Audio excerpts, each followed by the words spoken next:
Welcome back. This is Retirement News Online. I'm Scott Drake. Conventional retirement planning wisdom seems to suggest these days that everybody save and then invest sensibly and then delay retirement as long as possible. All sounds good, but income needs need to be considered when you're talking about retirement planning.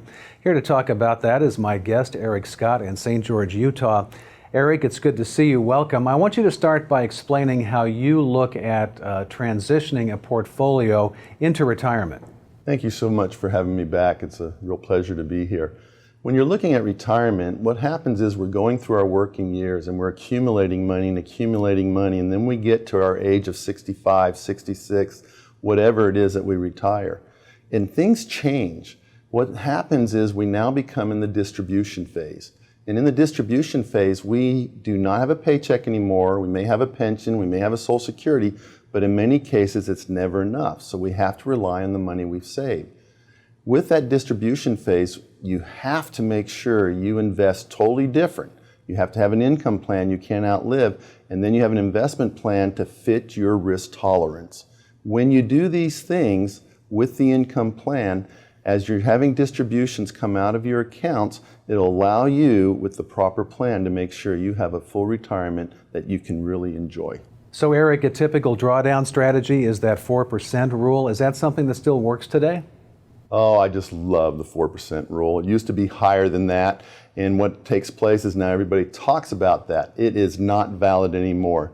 There was a study done by Stanford University just recently, and what they found out was if you're looking at your money being in the market, invested, and that's what you're relying on, they're saying do not take more than 2.8% out of your investments to make sure you will have the retirement that you want, or otherwise you could totally run out of money or your investments would go away.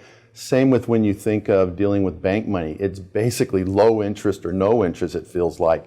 You need to make sure you're not withdrawing too much. We've seen people that have done that and they still think it's a 6 or 8% rule and they're out of money and they're just not enjoying retirement anymore. Remember, 2.8%. So Eric, a recent study seems to show that many pre-retirees and retirees are still suffering from the results of the Great Recession back in 2008. Much of their retirement assets have been all but wiped out.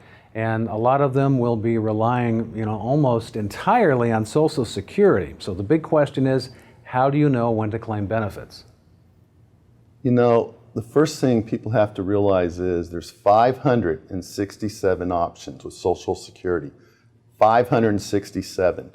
So it's going to be based on your age. It's going to be based on your health. It's going to be based, do I have a pension or no pension?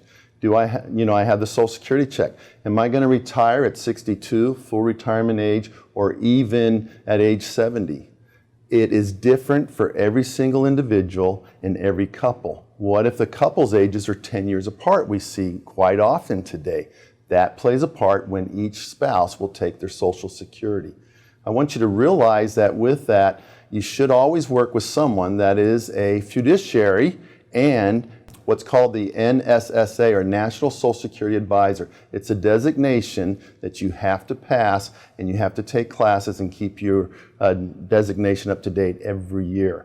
Make sure, if you really want to know what's happening with Social Security, work with the National Social Security Advisor. Do not rely on Social Security. They are not giving the right answers. They're taught to fill out the paperwork with you.